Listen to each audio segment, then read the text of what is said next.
Déjà, c'est mon fils qui a été mon déclic et un peu mon levier et le moteur de vouloir continuer à se battre. C'est même lui qui m'a dit un jour moi je vais te sauver de papa, et je me suis dit là il y a un problème en fait.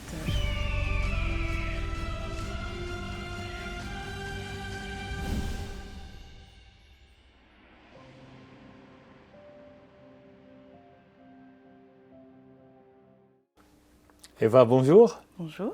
Bon, nous nous sommes rencontrés donc sur le plateau de qui va être mon associé de la saison 5. Il faut peut-être dire un peu qui vous êtes et que fait votre entreprise Tiers. Je suis Evan Gallet, j'ai 34 ans. J'habite à Chambéry en Savoie et j'ai un petit garçon de 9 ans.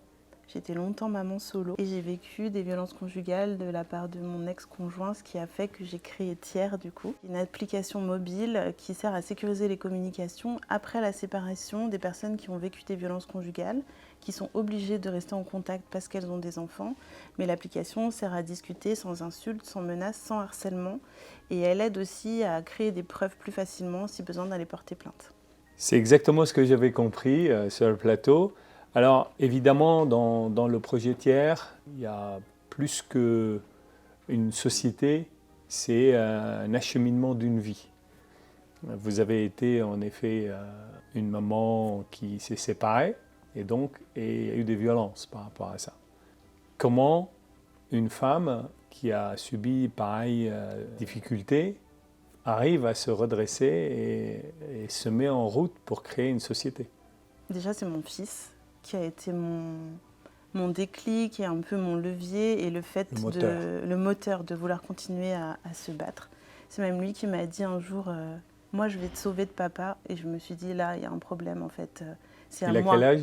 Là il a 9 ans, mais quand il a dit ça il avait 3 ans. Wow. Donc il était tout petit. Et du coup c'est aussi le parcours judiciaire en fait, du moment où j'ai commencé à vouloir aller porter plainte, qu'il y a eu différents jugements, etc. où c'était très compliqué. Mon ex-conjoint avait une interdiction d'entrer en contact. Donc, on n'avait pas le droit de communiquer, même si on avait un enfant en commun, même si on avait une garde alternée. Et en fait on avait quand même besoin de se faire passer des informations. Donc c'était mon papa qui était le tiers de confiance et qui faisait passer les informations.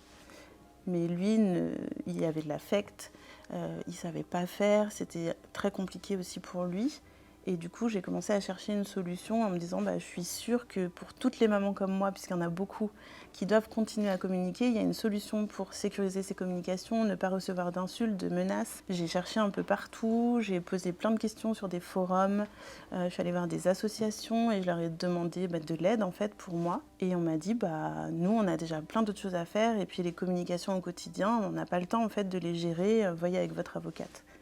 Et les avocats m'ont dit nous on n'a pas le temps en fait, on a d'autres choses à faire, c'est pas notre métier, etc. Moi j'avais une auto-entreprise avant, je travaillais dans la communication, et du coup je connaissais beaucoup de développeurs qui développaient des applications, des sites internet, et je me suis dit en fait je suis sûre que ce qu'on fait avec mon papa, je lui écrivais un message, je lui disais est-ce que tu peux le transférer à mon ex, il lui transférait, mon ex lui répondait, mon père me le transférait, et je me suis dit ça je suis sûre qu'on peut l'automatiser, c'est obligé. Et j'ai commencé à poser mes questions, et c'est comme ça que, en fait, je suis tombée dedans. C'est comme ça que l'idée a émergé pour devenir une réelle idée d'entreprise. C'est ça. Mais tout ça coûte de l'argent. Comment vous avez fait? En fait, il y avait un incubateur à Lyon, parce que j'habitais à Lyon à l'époque, qui offrait, entre guillemets, 25 000 € pour 10% du capital. Au début, moi, j'hésitais beaucoup entre créer une entreprise et créer une association, puisque tout le monde me disait violence conjugale, c'est une association, mais j'avais vraiment envie de créer une entreprise. Donc ça m'a poussée, et je me suis inscrite dans cet incubateur, j'ai été retenue, j'ai signé le pacte d'associés, et l'incubateur a fait faillite. Donc je n'ai jamais eu les 25 000 €. Ça prouve quand même que le chemin des entrepreneurs n'est jamais lisse. C'est ça, mais j'avais déjà signé mon devis avec le développeur. Donc j'avais pas le choix en fait, j'étais obligée de le payer. Donc je me suis dit c'est pas grave, on va trouver une autre solution. J'ai lancé un crowdfunding pour avoir l'argent pour lancer le développement. Et vous avez utilisé quelle plateforme pour crowdfunding? Ulule. Et ce crowdfunding ne prenait pas. Jusqu'à ce que je rencontre un événement qu'organise Elisabeth Moreno, ma marraine. Elle mettait en relation des marraines et des filleuls, qui a fait juste un post sur les réseaux sociaux pour parler de moi et de ce que je faisais. Et on a fait 3 millions de vues. Il y a eu 15 000 € sur la cagnotte et j'ai pu payer mon développeur. Donc ça, c'était la première manière. Et après, le fait d'avoir un crowdfunding m'a permis d'avoir des prêts, donc un prêt d'honneur, un prêt à la banque, un prêt financé par la région. Et petit à petit, ça s'est enchaîné. Vous avez commencé à parler des galères. Donc, première galère, vous avez un incubateur, vous êtes retenu et le galère dépose le bilan et vous réglez cette galère par le crowdfunding. D'autres galères à citer dans ce parcours de galère, c'est déjà pas mal. Hein, mais... Ouais, c'était une belle galère. Moi, j'étais très timide à la base. J'ai vécu avec un monsieur violent qui m'a diminué pendant 8 ans. Donc, il y avait une galère de confiance en soi, évidemment, de prendre la parole en public, de pitcher. Et ça, j'ai dû beaucoup m'entraîner. C'est pas vraiment une galère, mais c'était difficile pour moi de complètement changer ma posture. Donc, l'exercice que j'ai fait à Qui veut être mon associé, c'était... très fort. Le truc que j'ai eu le plus peur, je pense, mais c'était très positif, c'était de l'adrénaline. Et surtout que cette année, vous aviez 1 minute 30 pour pitcher. On a été très raide sur le minute 30, nous. Ouais, donc, j'étais passée. Et après, une autre galère, c'est que le premier développeur que j'ai engagé, je ne sais pas pourquoi, il y avait un truc où j'avais l'impression que ça n'allait pas fonctionner. Même si toute l'appli était prête, qu'on avait fait des tests, j'avais l'impression que si on passait à l'échelle, ça allait bugger, je sais pas. Et pourtant, ça fonctionnait. Et du coup, j'ai décidé d'arrêter notre mission pour en choisir un autre. Et c'était la première fois où je devais dire au revoir à quelqu'un. Ça, c'était très difficile. Je ne sais pas si c'est une galère, mais... C'est quelque chose qu'on vit difficilement, toute rupture. Mmh. Parce qu'en fait, vous encore plus, hein, parce que vous êtes déjà marqué par une rupture. Donc quand on va aller faire la moindre rupture après, c'est quelque chose de surnaturel. Mais la réalité, c'est pas que vous. Moi, quand j'ai eu à licencier la première personne de ma vie, et je suis resté 3 nuits sans dormir. À chaque fois que je voulais dormir, je voyais... J'ai l'image jusqu'à maintenant, en fait, parce que je voyais, dans ma tête, c'était un mec, en fait. Et ce mec-là, je le voyais rentrer chez lui, ouvrir la porte, c'est une image qui revenait tout le temps, ouvrir la porte, et rentre, et sa femme court vers lui en lui disant « Comment ça va, chérie ?» Et il lui a dit bah, « Pas une bonne journée, je viens d'être licencié. » Et je voyais la détresse des deux visages. Mmh. Et ça a été très compliqué pour moi, vraiment 3 nuits où c'était comme un cauchemar, quoi. Et à un moment donné, la manière dont moi j'ai surmonté cette chose-là, et c'est quelque chose qui peut aider d'autres entrepreneurs qui auront le premier licenciement à faire dans leur vie. Bon, de un, c'est d'agir humainement. Donc ça, c'est essentiel. Et avec franchise. Et ensuite, 2, c'est de penser à ceux qu'on sauve. C'est un peu délicat parce que quand une entreprise... Et évidemment, là, on est dans une situation où une entreprise doit licencier. Si on est dans une situation où on licencie pour améliorer la renta, etc., c'est un peu plus délicat, on va dire. Mais dans une situation où on sauve une situation, là, vous ne regardez pas là où vous faites l'opération, il faut regarder là, qu'est-ce qu'on sauve. Est-ce que c'est comme si vous êtes dans une barque, il y a 10 personnes, et les 10 vont plonger tout le bateau. Et vous devez vous séparer de 2, ou les 10 meurent. Donc, vous réfléchissez seulement à ceux qui vivent, aux 8, et vous dites, je vais défendre ces 8-là, et après, le sacrifice, il est là. Donc, et il faut agir, évidemment, avec le maximum d'humanité et d'éthique, et avec le temps, c'est quelque chose qui est intégré dans le rôle, malheureusement. De la même manière qu'on est très heureux quand on donne une prime, de même manière, on est triste quand on licencie, mais... on n'est pas dans ce rôle-là pour être heureux ou triste. On a une mission à faire, on a un job à faire, il faut le faire. Donc voilà, c'est sûr que dire à votre développeur de partir, c'est pas facile, mais le monde est grand, il peut avoir d'autres contrats, il faut penser comme ça. Moi, j'avais déjà quelqu'un d'autre en tête, mais... Ouais. Bah oui, la preuve, ça marche. Ouais. Aujourd'hui, ça marche, l'application tourne bien. Je crois que c'est le développeur idéal. S'il voit ça, je dirais, je suis très contente que ce soit lui, vraiment. Ouais, bah, il garde le prix. Hein. On n'augmente pas les prix, sinon, moi, je connais plein de développeurs. Ok, c'est bien. Et un peu pour rappeler comment ça marche, donc on a une appli, on télécharge l'appli, c'est sur Google ou Apple Ouais, Store. les deux. Et à partir du moment où on a téléchargé l'appli, comment ça marche? Alors, on va déjà poser la question. Est-ce que vous vous sentez à l'aise de proposer cette application à votre ex-conjoint ou ex-conjointe? Soit la personne dit oui parce qu'il y a eu des discussions avec des avocats, etc. Dans ce cas-là, c'est un mail qui est envoyé à l'autre parent pour l'inviter à télécharger l'application. Soit on dit bah non, je me sens pas à l'aise, en fait, j'ai peur qu'il refuse d'utiliser cette application. Et donc là, nous, on demande à la personne de nous donner son numéro de téléphone à elle et de l'autre parent et on lui crée un nouveau numéro de téléphone. Donc l'appli génère un autre numéro de téléphone on va dire, aux parents violentés. Oui. Et c'est ce numéro-là qu'il va communiquer à l'autre. Exactement. Et du coup, quand la personne qui utilise l'application envoie un message à l'autre parent, il va recevoir un texto. Ça va être « Bonjour, j'ai changé de numéro de téléphone, tu peux me contacter ici ». Et dès qu'il va répondre, ça rentre dans l'application. Donc pas obligé de prévenir, pas obligé d'avoir « Ah bah non, moi j'ai pas envie d'utiliser ça, etc. » On peut se protéger sans que l'autre soit obligé de télécharger. D'accepter. Et c'était une question qui revenait souvent, mais comment je fais si lui il dit non? Bah là, vous n'êtes pas obligé de l'informer. Tout à fait. Et en fait, du coup, l'application, on va pouvoir choisir le moment où on regarde les messages. Donc, on est en famille, on est en fête, etc. Et on a des messages qui arrivent qui sont très dérangeants, qui peuvent tourner l'ambiance générale. Ben, on peut dire, voilà, moi, les messages de la part de ce conjoint violent, je vais les lire entre 5h et 6h, tel jour, etc. Exactement. C'est ça, hein? Oui, c'est ça. Et aussi, j'ai compris que les messages fleuris deviennent fleuris. C'est ça.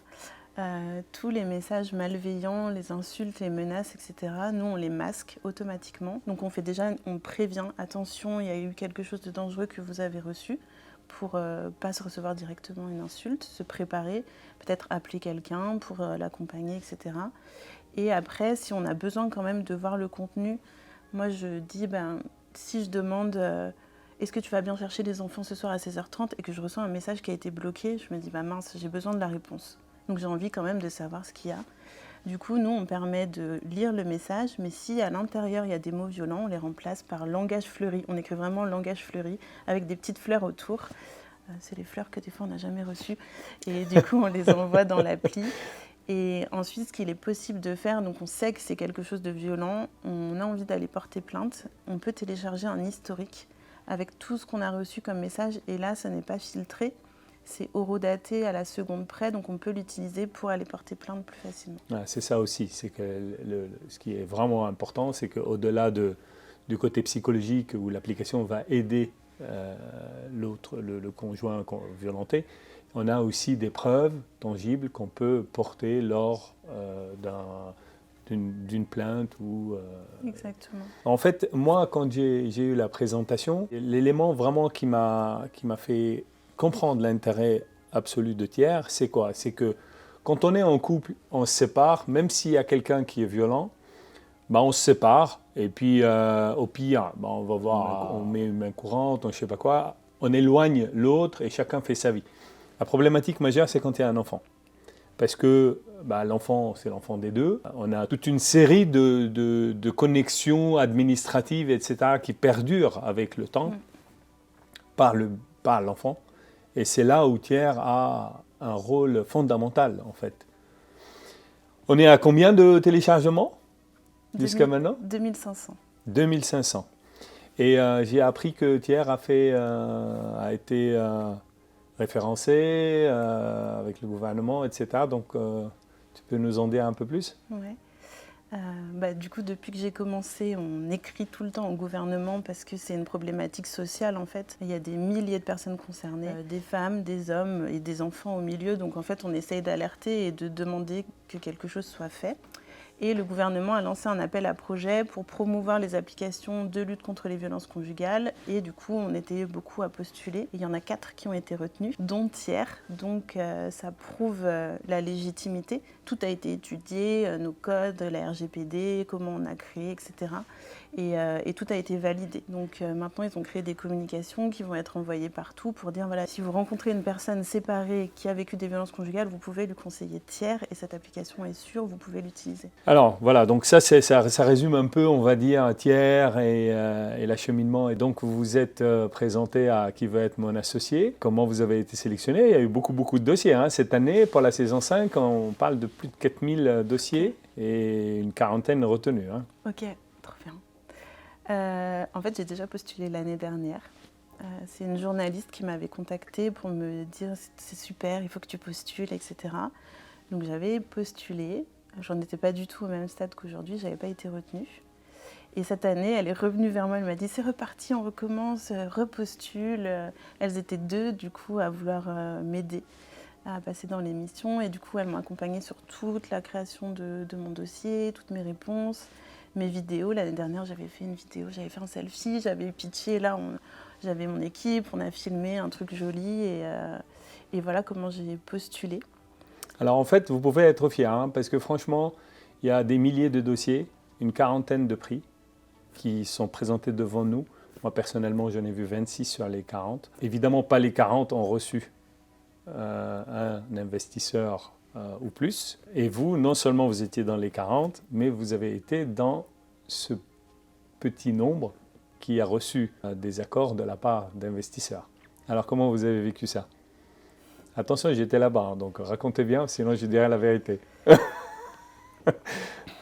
J'étais hyper émue. Moi, j'ai du mal à... Ouais, vous avez fait pleurer le jury, bravo.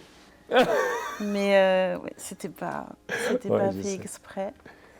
Après, l'émotion, ça permet quand même de Bien sûr. créer des Non, mais liens. en plus, c'est sincère et c'est ça qui est bien. Et non, mais j'étais trop contente, j'ai pleuré. Après, j'ai fait que pleurer. Et le lendemain matin, quand j'allais prendre mon train pour rentrer à Chambéry, j'ai pleuré pendant 2 heures. Mais Qui est le premier investisseur qui vous a dit oui? C'est Marc Simoncini. C'est faux, hein? C'est vous? Marc, c'est celui qui a... moi, je vous ai dit au début, vous me touchez, donc je suis dans, on verra ce que vont dire les jurys. Et Marc, il a dit, je vous donne pour le lui, montant. c'est lui. Okay. Et Marc, il vous a donné la totalité du montant. Et moi, après, j'ai rebondi en disant, allé chercher plus pour moi. Il faut aller chercher plus. Exactement. Merci. Mais tout le monde a été touché par votre approche. Moi, en particulier, je vais vous dire la chose qui m'a le plus touché. Parce que dans ce genre de jury, on a des dossiers très, on va dire, financiers, etc. Et puis, on a des dossiers qu'on peut appeler des dossiers d'impact, que ce soit sociétal, environnemental, etc. À un certain moment, bon, on peut même s'habituer au fait que, ok, encore un dossier d'impact. Mais vous, en fait, moi, je vous regardais et je disais, moi, j'investis dans les humains, en fait. Ça, c'est tout ma ligne directive dans le GVEMA et ailleurs, d'ailleurs. Et je me disais, ouais, c'est quand même un petit bout de femme, là. Déjà, sortir de cette notion de violence seule, c'est énorme. Alors, venir derrière, créer une société, la rendre suffisamment structuré, suffisamment bien pour pouvoir se présenter devant les jurés de GVEMA et tenir debout, raconter son histoire à toute la France, c'est quand même quelque chose de remarquable. Et du coup, j'ai tout de suite dit, je serai dedans. Et j'ai tout de suite dit, je vais aider cette femme. Donc c'est comme ça que moi, je l'ai vécu, en fait. Mais ce que vous avez dit, c'est ce qui m'a le plus touchée aussi. J'ai eu l'impression que vous compreniez ce que j'étais en train de raconter. J'ai connu des femmes violentées. Hein. Quand je suis arrivé en France, j'étais entraîneur de basketball. J'étais basketteur, en fait. Et le basket m'a permis de gagner un peu d'argent au début, etc., en entraînant des équipes. Puis je trouve un poste d'entraînement dans une ville qui s'appelait Pierrefitte. Et moi, je ne savais pas que Pierrefitte, c'était le 9-3, que c'était dangereux, etc., vraiment. Hein. Mais donc j'ai été là-bas et j'ai entraîné les cadets, puis j'ai entraîné les filles. Et il y en avait une qui était violentée et ça me rendait dingue cette situation avec des bleus, etc. Donc c'est une situation... en fait, ce qu'il faut comprendre aussi, c'est que la violence n'est pas seulement physique. On peut avoir des violences non physiques. Moi, je connais des mecs qui subissent des violences non physiques, on va dire, mais c'est abaisser l'autre... c'est ça qui est important. Comment s'est terminée l'année 2024 ? Trop bien. Bien.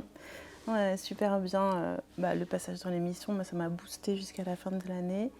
Il y a le 25 novembre qui est la journée internationale de lutte contre les violences, donc il y a eu beaucoup d'événements où j'ai pu parler de tiers et dire que même après la séparation, on peut être accompagné, puisque souvent on nous aide à partir, mais après on nous laisse un petit peu. Voilà. Et puis là, en fait, j'avais trop hâte d'être en 2025, du passage de l'émission, de tout ce qui change. Tout ce que j'ai semé en 2024, ça commence à germer là et ça fait du bien. Ça fait du bien. Ouais, c'est trop bien. Ouais, et puis là, maintenant, je pense que ce qu'il faut que vous faites, c'est que vous avez commencé à le faire de toute manière, mais cette expérience que vous avez vécue, c'est un peu l'histoire de l'entreprise. Maintenant, c'est la période de l'entreprise. Il faut que l'entreprise se développe parce que cette entreprise est une entreprise d'impact. Donc, en même temps, il faut qu'elle soit rentable, financièrement bien, etc. Parce que je dis toujours, moi, si on veut aider, il faut réussir. Si on veut avoir un business comme force du bien, il faut que le business soit là. Si le business disparaît, la force du bien disparaît avec. Donc maintenant, il faut que vous rentrez complètement dans vos habits d'entrepreneuse et avancez à exécuter des milestones pour que cette application se développe, se déploie, amène d'autres fonctionnalités que les gens auraient besoin, qu'on puisse aider un maximum de parents violentés et d'enfants, parce que ça aussi facilite les choses pour les enfants. Complètement. Donc là, maintenant, vraiment, c'est la période de l'entreprise. De la même manière que vous avez réussi à être une survivor d'une situation très difficile, là, il faut prouver que vous êtes une super entrepreneuse. Merci, c'est le but. Je discute avec beaucoup de femmes qui ont vécu la même chose que moi et quand je leur dis que j'ai peur, parce que j'ai souvent peur, mais bon, j'essaie de passer au-dessus, elles me disent, mais en fait, après ce qu'on a vécu, en fait, on peut tout vivre. Donc c'est ça aussi qui fait avancer, c'est que voilà, le pire, on sait qu'on en est sorti et qu'on a réussi à avancer après. Donc on a moins peur, on peut faire des choses et on se dit, bah, ça, en fait, ça va peut-être être facile, mais en tout cas, je peux essayer et j'ai pas peur. Donc voilà, et j'ai une amie qui me le dit souvent, je lui dis, bon, la diffusion, j'ai un petit peu peur de ce qui va se passer. Elle me dit, c'est bon, l'enfer, il est derrière toi. Là, c'est que du positif. Oui. La diffusion... Quand on postera cette vidéo, la diffusion serait derrière nous, mais la diffusion ne va apporter qu'une chose, c'est vous faire connaître. Plus de gens vont télécharger l'appli, plus de femmes et d'hommes violentés vont le savoir et vont télécharger cette appli et commencer un chemin qui est différent du chemin dans lequel ils se trouvent aujourd'hui. Et ça, c'est essentiel. Et j'espère vraiment que votre réussite soit à la hauteur de vos espérances parce qu'il y a d'autres fonctionnalités à apporter. Il y a beaucoup de choses. Maintenant, avec l'intelligence artificielle, je vous l'ai dit sur le plateau, on peut faire plein de choses et il va falloir qu'on intègre toutes ces choses-là. Eva, merci beaucoup. Merci à vous. Merci pour votre confiance. Avec plaisir. Je suis trop contente. Je suis très heureux d'être à vos côtés dans ce chemin.